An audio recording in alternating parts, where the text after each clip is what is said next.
Selamat malam semuanya. Perkenalkan kami dari SGDA 7 akan mempresentasikan student project kami yang berjudul insektisida. Sebelumnya, terima kasih dokter atas waktunya. Baik, di sini saya akan memperkenalkan anggota SGD kami, bisa dilihat pada layar. Baik, perkenalkan nama saya Fadila Umaya. Di sini saya akan menjelaskan mengenai latar belakang dari student project. Serangga adalah hewan arthropoda dari kelas besar insekta yang memiliki ukuran sebesar 2,5 cm. Serangga ini ada yang menguntungkan dan juga ada yang berbahaya. Serangga yang menguntungkan dianggap sebagai teman oleh manusia, sedangkan yang berbahaya dianggap sebagai musuh atau disebut dengan hama. Nah, serangga ini bisa dikendalikan oleh pestisida atau dengan insektisida. Nah, pestisida atau insektisida ini adalah zat kimia yang digunakan pada lahan pertanian dan dapat bertahan di lingkungan selama bertahun-tahun. Ketika insektisida ini disemprotkan ke tanaman, maka akan menyebabkan adanya sisa-sisa residu yang masuk ke dalam tanah dan juga air yang akan mengganggu lingkungan dan juga kesehatan pada manusia. Pada penelitian yang dilakukan oleh Akbar dan juga Mulyono tentang analisis risiko K3 pemberantasan hama pekerjaan pertanian jeruk di Kabupaten Banyuwangi, itu didapatkan hasil penelitian adanya risiko terhirup kabut pestisida. Nah, adanya mengalami gangguan pernapasan pada 6 petani, mengalami gangguan pada mata pada 6 petani, dan gangguan pada kulit pada 6 petani. Nah, untuk itu dalam student project kami, akan mengulas mengenai definisi, klasifikasi, intoksikasi insektisida pada manusia, penata laksanaan, efek terhadap lingkungan, penanggulangan pencemaran, serta pencegahan. Selanjutnya akan dijelaskan oleh rekan saya.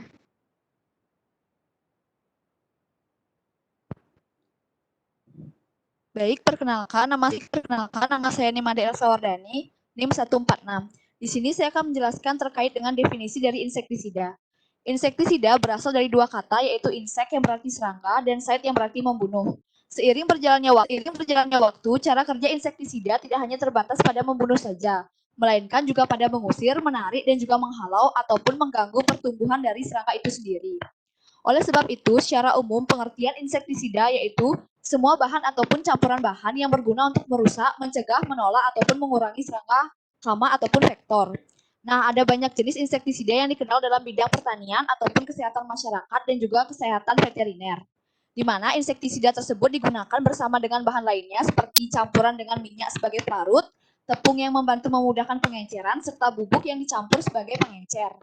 Nah, insektisida ini sendiri merupakan kelompok pestisida yang terbesar dan pestisida kimia yang berbeda. Adapun jenis bahan kimia tersebut yaitu ada organoklorin, kemudian juga ada organofosfat, kabamat, piretroid, dan juga NN-dietil metatoluamid. Baik, selanjutnya untuk klasifikasi dilanjutkan oleh rekan saya.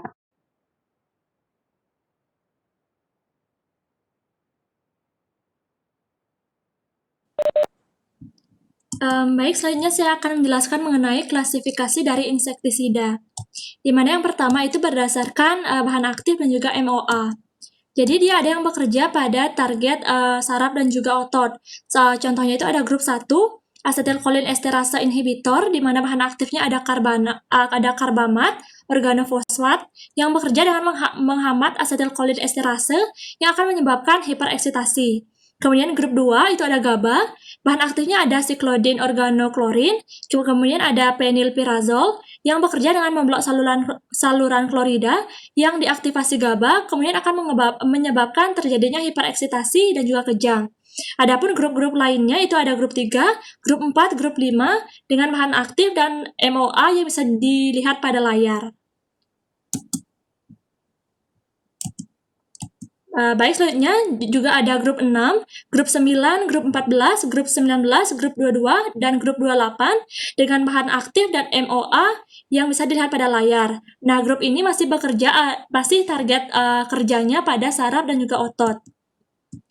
Kemudian selanjutnya yaitu ada grup 29, grup 30, dan grup 32 juga sama target kerjanya pada saraf dan juga otot dengan bahan aktif dan juga MOA yang bisa dilihat pada layar. Kemudian yang kedua itu ada targetnya yang bekerja pada bekerja pada sistem pertumbuhan dan juga perkembangan. Di mana ada grup 7 yaitu ada juvenile hormone mimic, di mana bahan aktifnya itu ada juvenile hormone analog, phenoxycap, dan juga ada pyriproxyfen yang bekerja dengan mengganggu dan juga mencegah terjadinya metamorfosis.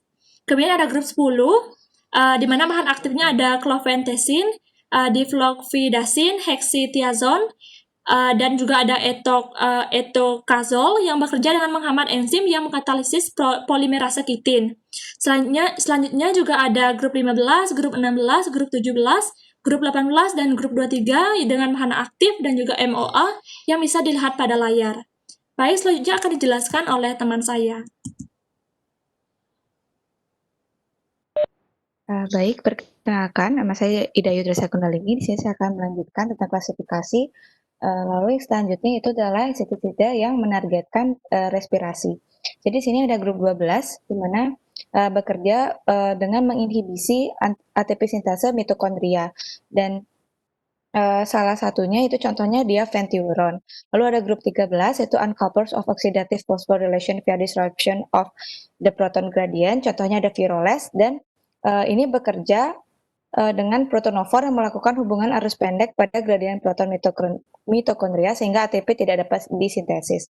Lalu ada grup 20, 21, 24, dan 25 di mana ini memiliki cara kerja yang sama, yaitu mitokondrial kompleks 1, 2, 3, dan 4 elektron transport inhibitor yang bekerja dengan menghambat kompleks transport elektron sehingga mencegah pemanfaatan energi oleh sel. Contohnya ada hidrometilnon, cyanida, fosfat, dan lain-lain. Next.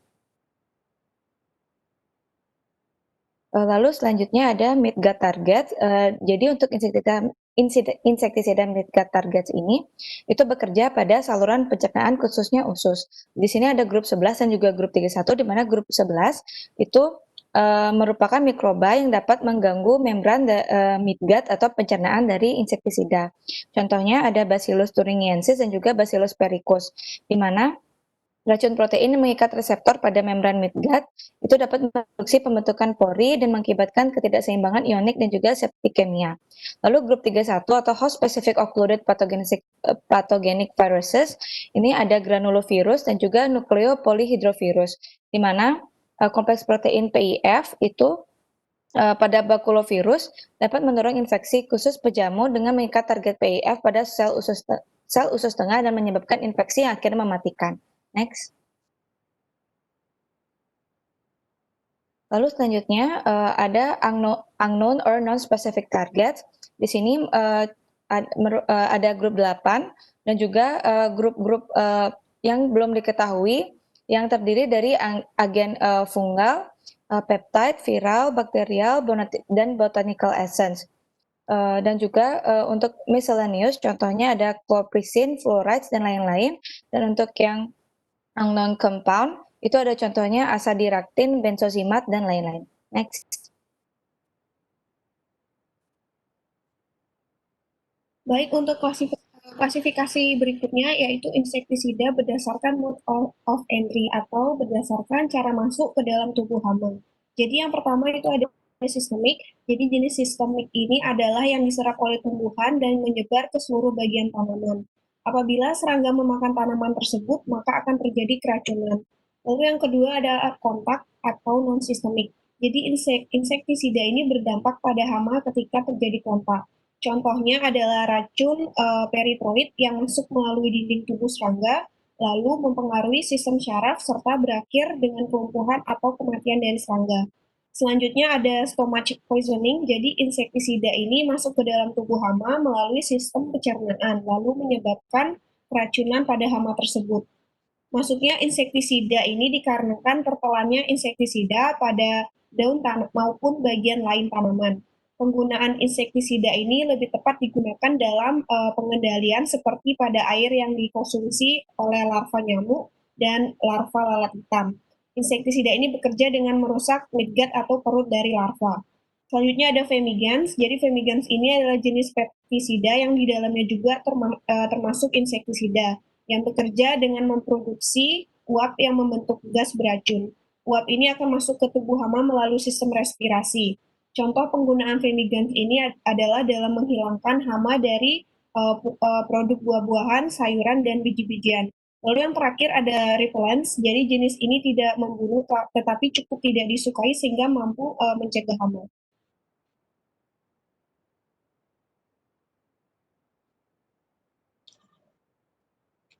Baik, perkenalkan nama saya Berliana Rahita. Di sini saya akan melanjutkan yaitu klasifikasi insektisida berdasarkan dari toksisitas. Insektisida ini adalah bagian dari peptisida di mana WHO mengklasifikasikan peptisida berdasarkan toksisitas ke dalam 4 kategori yaitu 1, 2, 3, dan juga 4.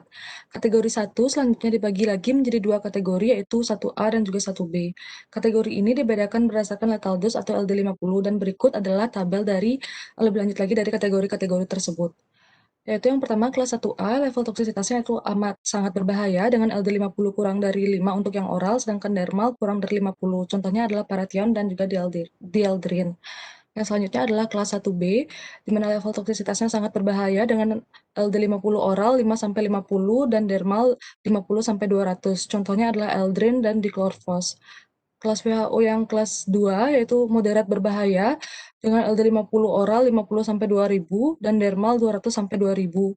Contohnya adalah malation. Kelas WHO yang ketiga level toksisitasnya adalah sedikit berbahaya dengan LD50 oral lebih dari 2000 dan untuk dermalnya lebih dari 2000 juga. Contohnya adalah karbitamid. Kelas WHO yang keempat yaitu cenderung tidak menimbulkan bahaya akut dengan penggunaan normal dengan LD50 oral yaitu lebih dari 5.000. Contohnya adalah sikloprotrin. Baiklah, untuk selanjutnya akan dilanjutkan oleh rekan saya.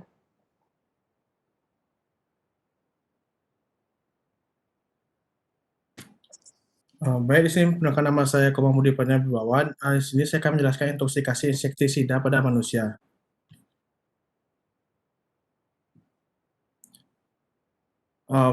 Pestisida meracuni tubuh manusia dengan mekanisme kerja sebagai berikut. Yang pertama, mempengaruhi kerja enzim atau hormon. Bahan racun yang masuk ke dalam tubuh dapat menonaktifkan aktivator sehingga enzim atau hormon tidak dapat bekerja atau langsung nonaktif. Pestisida masuk dan berinteraksi dengan sel sehingga akan menghambat atau mempengaruhi kerja sel. Yang kedua, merusak jaringan sehingga timbul histamin dan serotin. Ini akan menimbulkan reaksi alergi, juga kadang-kadang akan terjadi senyawa baru yang lebih beracun. Yang ketiga, fungsi detoksikasi hati atau hepar.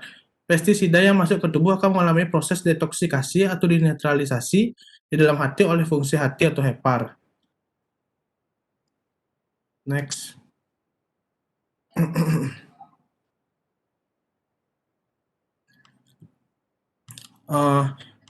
Salah satu senyawa yang banyak terkandung dalam insektisida adalah organosfosfat.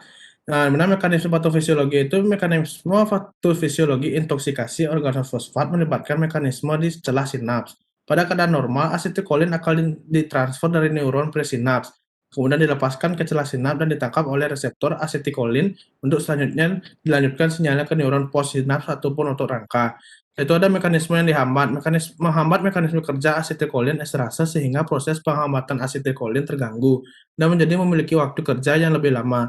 Hal ini menimbulkan efek berupa persinyalan yang berjalan terus-menerus dan tidak ada sistem yang berperan sebagai rem yang ditunjukkan dari gejala-gejala yang dialami oleh pasien. Next.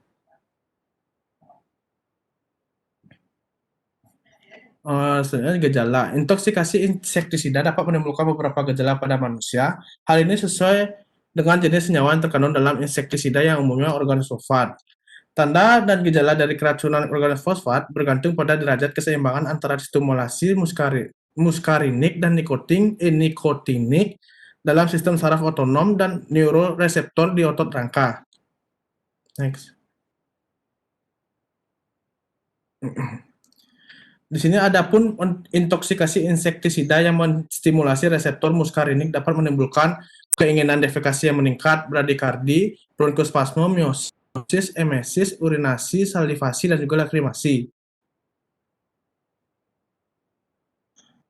Selanjutnya, intoksikasi insektisida juga dapat menimbulkan gejala pada sistem saraf pusat, seperti gejala ansietas, restlessness, letargi, koma, confusion, kejang, dan juga depresi dari pusat respirasi dan kardiovaskular.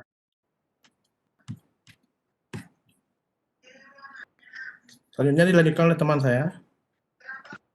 Baik, perkenalkan nama saya Mumtazah Madliyah, NIM 1066, di mana saya akan menunjukkan rekan saya itu mengenai pelaksanaan vaksinasi insektisida. Pertama itu lakukan adalah menjauhkan pasien dari paparan infeksi. Kemudian melakukan dekontaminasi dengan cara melepaskan pakaian dan bersihkan dengan air dan sabun. Karena insektisida yang tergabung dalam grup organofosfat ini mudah dihidrolisis dalam larutan air dengan pH tinggi. Kemudian intoksikasi yang terjadi secara oral dan masuk ke dalam lambung, pasien harus diberikan kalium permanganat 1-3%, natrium bikarbonat 0,5%. Nah, bilas lambung juga dapat membantu terutama pada intoksikasi yang sudah terjadi beberapa jam. Dekontaminasi saluran gastrointestinal menggunakan klorofil juga harus dilakukan. Selanjutnya itu terapi awal pada pasien intoksikasi insektisida jenis organofosfat, yaitu dapat diberikan atropin.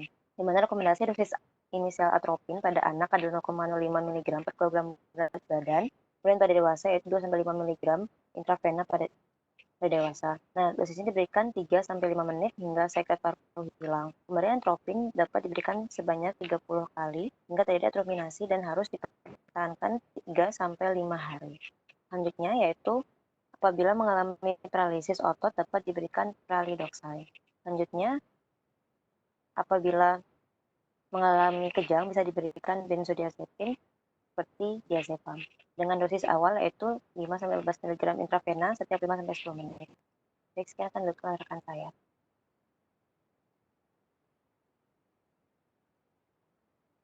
Baik, perkenalkan saya Arindra Yanti. Di sini saya akan menjelaskan mengenai efek insektisida terhadap lingkungan.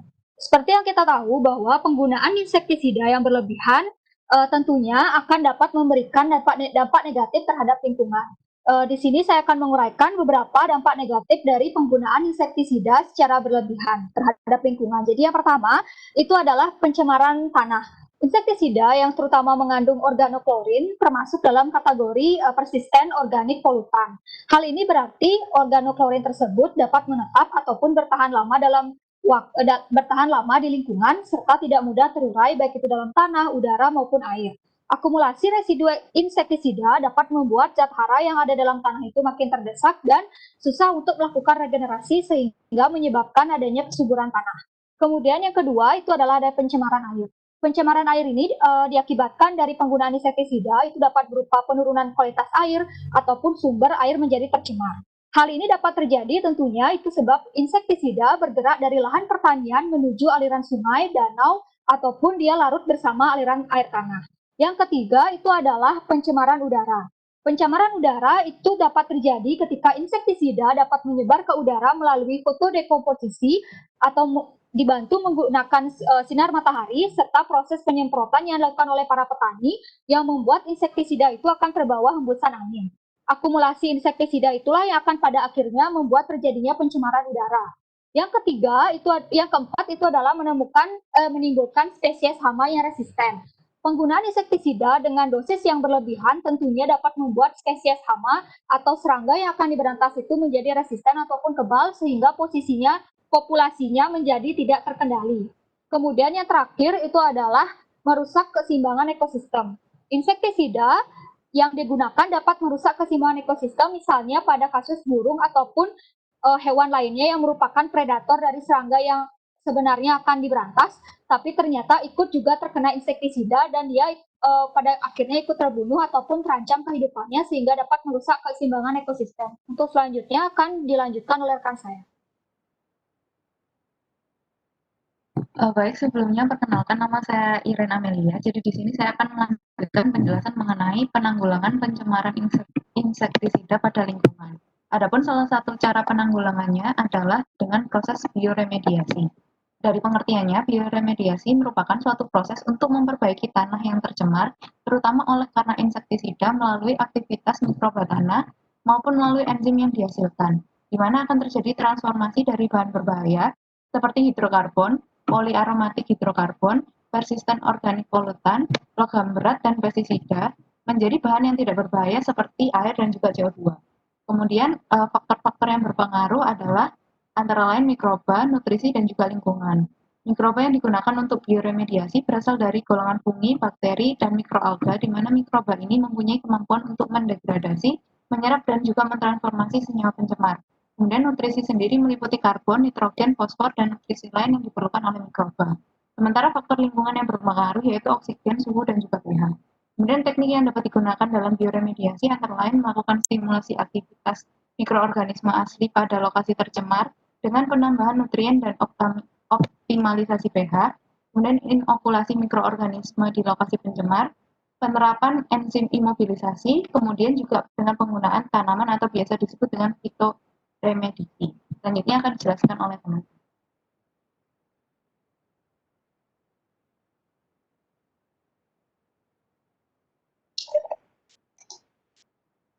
Baik, perkenalkan, saya Nimade Sriantini. Di sini saya akan menjelaskan mengenai pencegahan keracunan dan pencemaran insektisida. Jadi untuk pencegahan keracunan dan pencemaran insektisida itu harus dilakukan pengelolaan insektisida dengan baik. Pengelolaan insektisida dimulai dari cara penggunaannya, penyimpanannya, hingga pembuangan atau pembersihannya. Next. Untuk dari penggunaan insektisida itu sendiri, ada pun hal-hal yang perlu diperhatikan, yaitu pekerja harus memenuhi persyaratan sebagai berikut. 1. Pekerja berusia 18 tahun ke atas. 2. Pekerja telah menerima penjelasan dan latihan mengenai pengelolaan insektisida. Kemudian pekerja harus memenuhi ketentuan berikut. 1. Tidak boleh terpapar insektisida lebih dari 5 jam dalam sehari dan 30 jam dalam seminggu. Kedua, memakai APD lengkap. Ketiga, menjaga kebersihan badan, APD, dan juga tempat kerja. Keempat, penyemprotan tidak boleh menggunakan insektisida dalam bentuk debu. Next. Kemudian untuk secara umumnya, yang pertama, pekerja tidak boleh dalam keadaan mabuk pada saat bekerja atau memiliki kurangan baik fisik ataupun mental. Kedua, pekerja yang luka atau memiliki penyakit kulit pada anggota badan yang memungkinkan dapat terkena oleh insektisida kecuali dilakukan dengan tindakan perlindungan. Ketiga, pekerja bukanlah wanita hamil atau sedang menyusui. Next. Kemudian hal yang perlu diperhatikan dalam penyimpanan insektisida diantaranya yang pertama, simpan insektisida sesuai wadah aslinya. Kemudian yang kedua, insektisida dalam jumlah kecil dapat disimpan di lemari terkunci dan jauhkan dari anak-anak dan juga binatang peliharaan. Simpan jauh dari tempat penyimpanan makanan ataupun jangan sampai dekat api. Ketiga, insektisida dalam jumlah besar lebih baik disimpan di dalam gudang. Next. Kemudian yang selanjutnya adalah pembuangan dan pemusnahan insektisida. Hal yang perlu diperhatikan diantaranya yang pertama, sebelum dibuang, sampah insektisida harus dirusak terlebih dahulu sehingga tidak dapat digunakan lagi. Kedua, wadah insektisida yang dibakar harus dilakukan di suatu tempat yang jauh dari rumah untuk mencegah terhidupnya asap. Kemudian ketiga, tempat pembuangan limbah insektisida harus di tempat khusus, tidak tempat pembuangan sampah atau limbah umum. Keempat, lokasi tempat pembuangan dan pemusnahan sampah atau limbah insektisida harus terletak pada jarak yang aman dari pemukiman dan badan air. Kelima, dalam pemusnahan insektisida, pilih tempat yang permukiman air tanah pada musim hujan tidak lebih tinggi dari 3,25 meter di bawah permukiman tanah. Keenam, tempat penguburan insektisida letaknya harus jauh dari sumber air, sumur, kolam ikan, dan saluran air minum atau 100 meter atau lebih. Dan yang terakhir, ketujuh, saat penguburan jarak 2 lubang tidak boleh kurang dari 10 meter. Sekian untuk pencegahan keracunan dan pencemaran insektisida. Baik, perkenalkan nama saya Erik Kusuma. Di sini NIM saya 026. Di sini saya akan menjelaskan penutup. Jadi pada penutup kesimpulannya ialah insektisida yaitu semua bahan atau campuran bahan yang berguna untuk merusak, mencegah, menolak, ataupun mengurangi serangga, hama, atau vektor. Insektisida dapat diklasifikasikan berdasarkan bahan aktif dan mode of action, berdasarkan cara masuk ke dalam tubuh hama, serta berdasarkan toksisitasnya. Pada manusia, proses intoksikasi insektisida dimulai dari merubah kerja enzim atau hormon, merusak jaringan sehingga timbul histamin dan serotin. Kemudian racun juga dapat melalui proses detoksifikasi di hati. Intoksikasi insektisida dapat menimbulkan berbagai tanda dan gejala sesuai dengan jenis senyawa yang terkandung di dalamnya. Penata laksanaan intoksikasi diawali dengan pengamanan korban dari paparan, lakukan dekontaminasi dan eliminasi, kemudian berikan antidot yang sesuai, serta tangani komplikasi yang ada. Pada lingkungan, penggunaan insektisida yang berlebihan dapat mengakibatkan pencemaran tanah, air, dan udara, menimbulkan spesies hama yang resisten, serta merusak keseimbangan ekosistem. Oleh karena itu, perlu dilakukannya penanggulangan pencemaran insektisida pada lingkungan. Adapun pencegahan keracunan dan pencemaran insektisida meliputi pengelolaan pestisida dalam penggunaan, penyimpanan, hingga pembuangan atau pembasmiannya. Adapun saran yang didapat dari Student Project ini yakni diharapkan dapat menambah pengetahuan mahasiswa dalam ilmu kesehatan lingkungan dan kelak dapat memberikan pelayanan kesehatan serta pelestarian lingkungan yang lebih baik lagi, khususnya pada kasus manusia ataupun lingkungan yang berhubungan dengan insektisida. Next. Baik, demikian presentasi SGDA 7 mengenai insektisida. Kami minta maaf apabila terdapat kekurangan. Akhir kata kami ucapkan terima kasih.